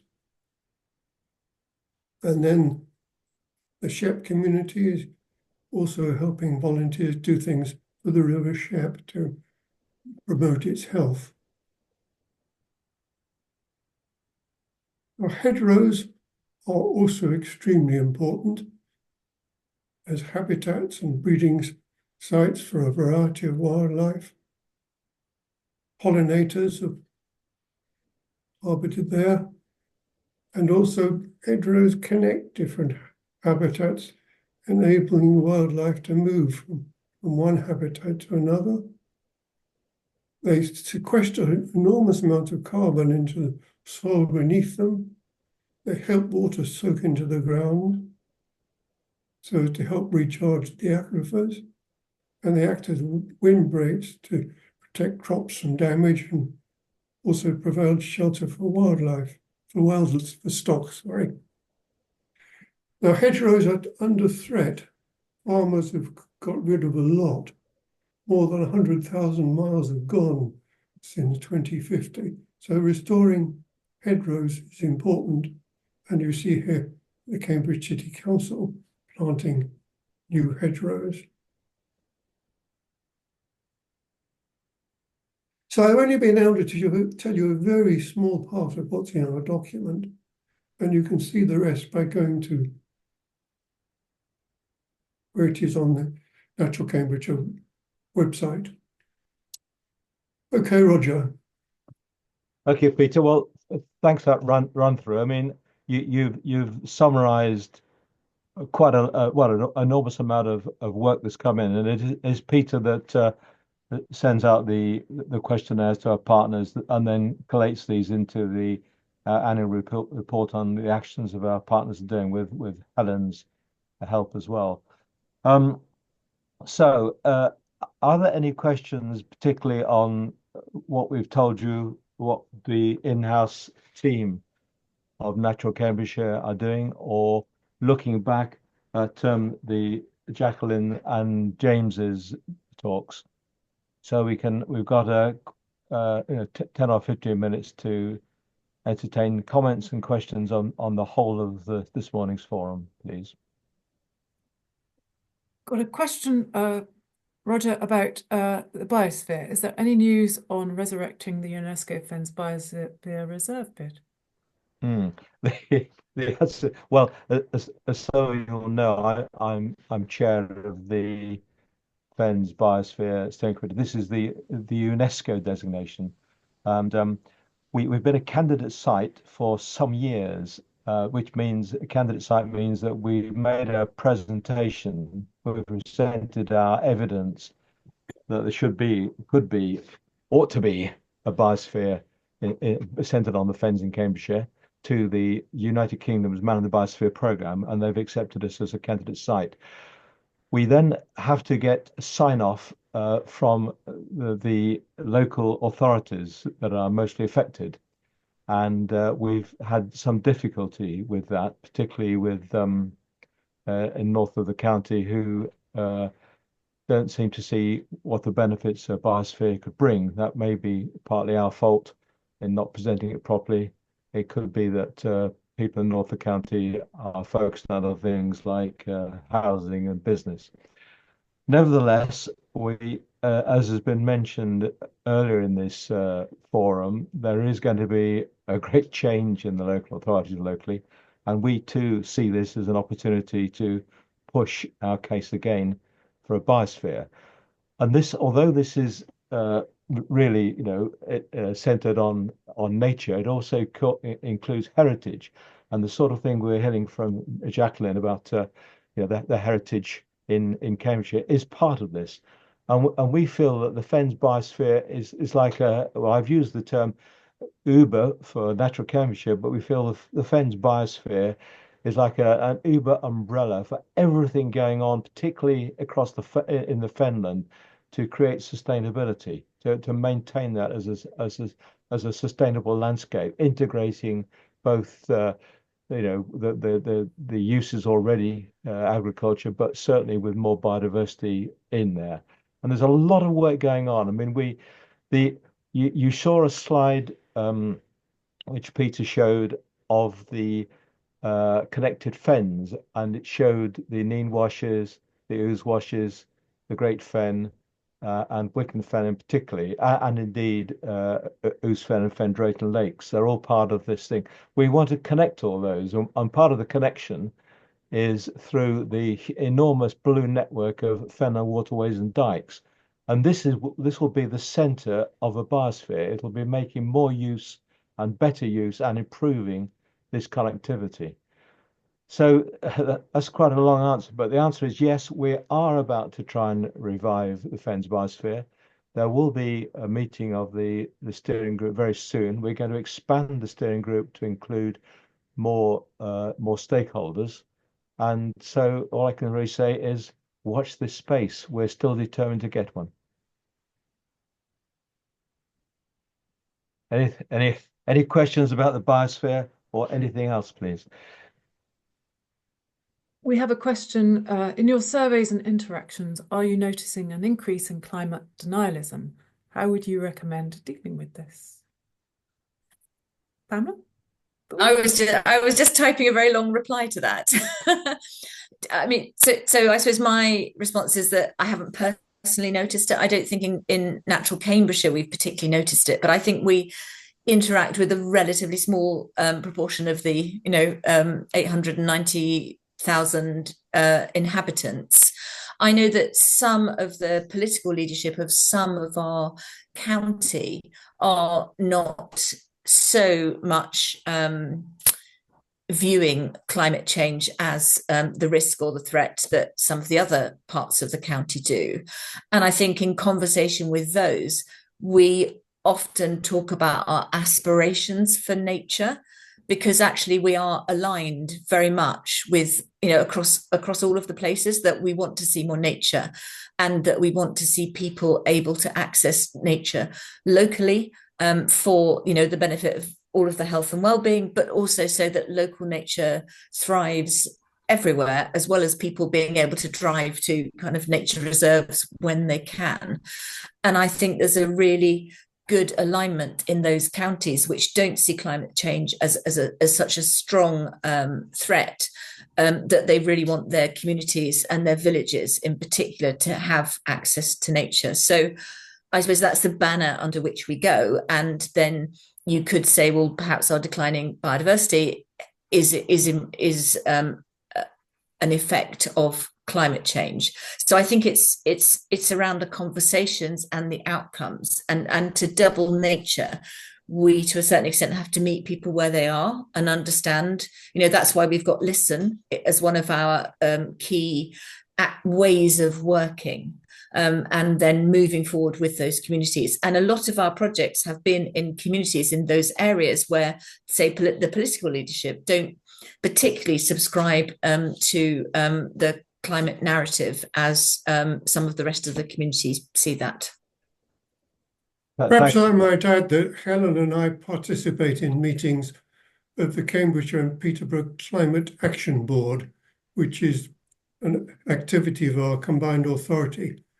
And it has a huge agenda of things that the local authority is doing to try to combat climate change, and also to prepare for the fact that it's going to happen. So there's a lot going on in the county.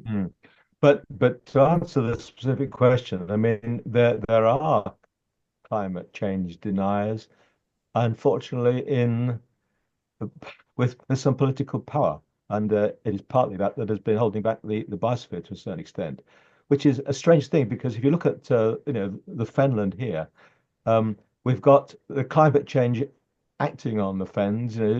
It's drying out. Okay, it's being pumped dry as well, and that in itself is contributing climate change gases through all the CO2 being given off. And then we have the other problem is if we re-wet the fens, as some people have suggested, as a mass re-wetting, we're going to get massive puffs of methane coming up, which is also an even more powerful climate change gas. So those of us sort of working locally in the county are really, and when I say those of us, I mean those of all the stakeholders working in the county are really very well aware of how climate change is affecting Cambridgeshire.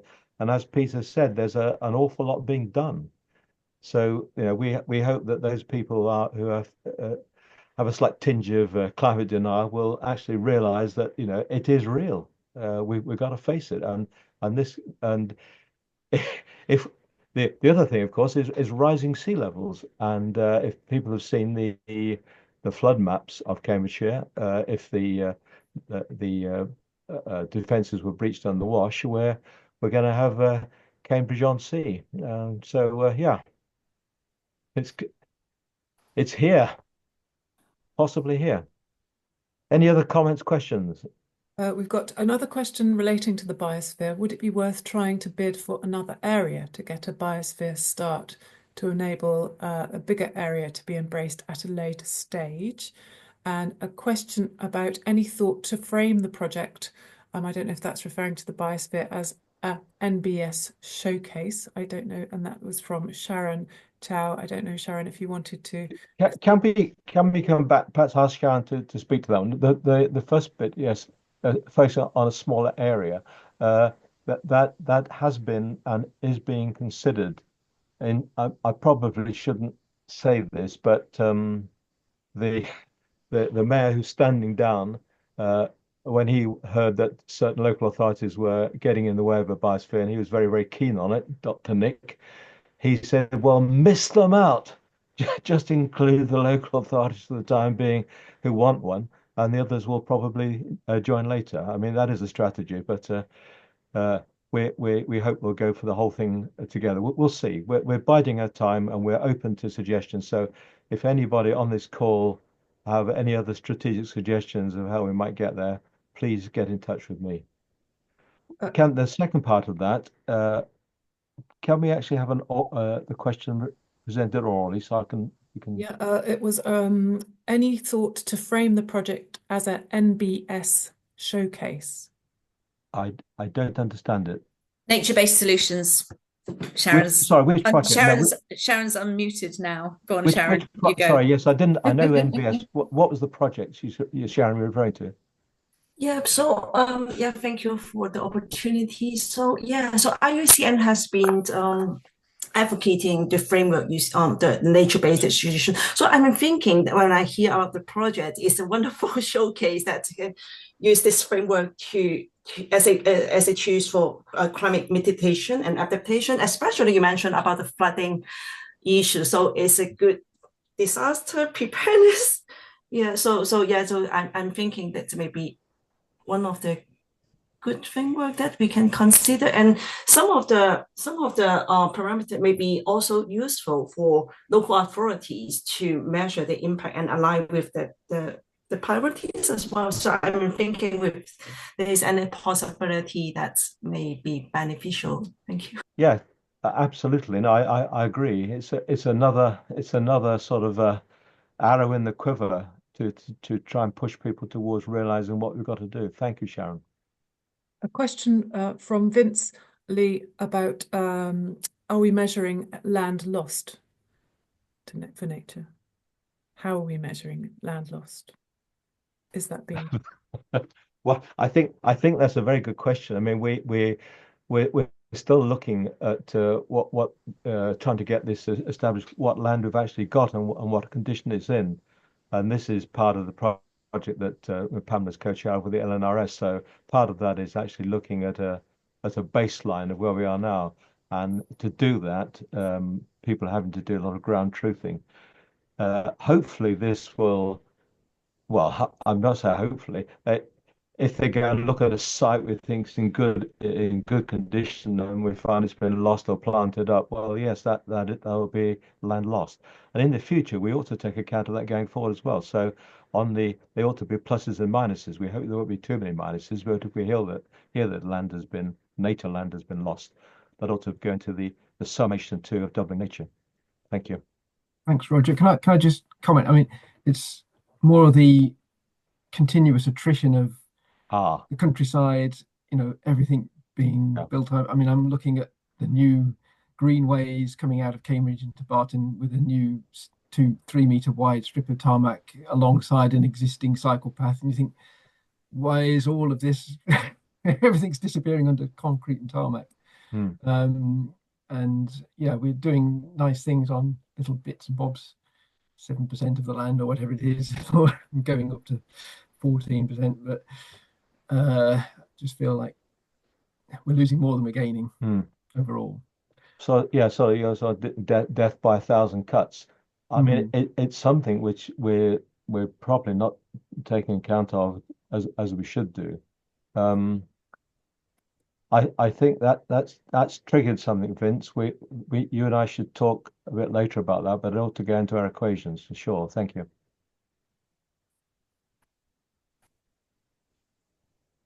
Any other points? I think we've covered all the questions in the chat. So okay. Well, okay. So we've come from the Bronze Age, or even the Neolithic was mentioned, to the present. And we've been discussing the future that we collectively want. To get what we want, it's essential that we coordinate and focus, and that's what we in Natural Cambridgeshire are trying to do. We see that as our role. And in fact, that was what the government set up local nature partnerships for in the first place. So we hope we are doing that. So thank you all for participating in this forum. And thank you, those of you who are active in the field in whatever way, whether it's policy or practical conservation. Thank you for your continued efforts. It's essential we all work together. We want to work with you, and hopefully you'll work with us. I hope we've demonstrated that we are really gripping this now and driving forward, both with our Dublin Nature Vision and with the work that we're doing with the NNRS. So just to say many thanks to the presenters. I thought we had some very, very clear presentations, covered a lot of ground very clearly, and you kept time, which made my job as a chairman easy. So thank you for your participation. Thank you for the presenters, and thank you again for your participation. And I'm happy to say the forum is over, and we've got 5 minutes in hand. So those who are desperate for a coffee have got time to have one. Thank you.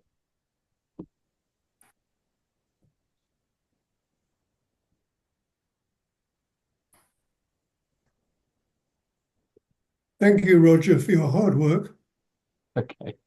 Thanks very much. Really good. Much appreciated. Thanks, Ian. Thanks all.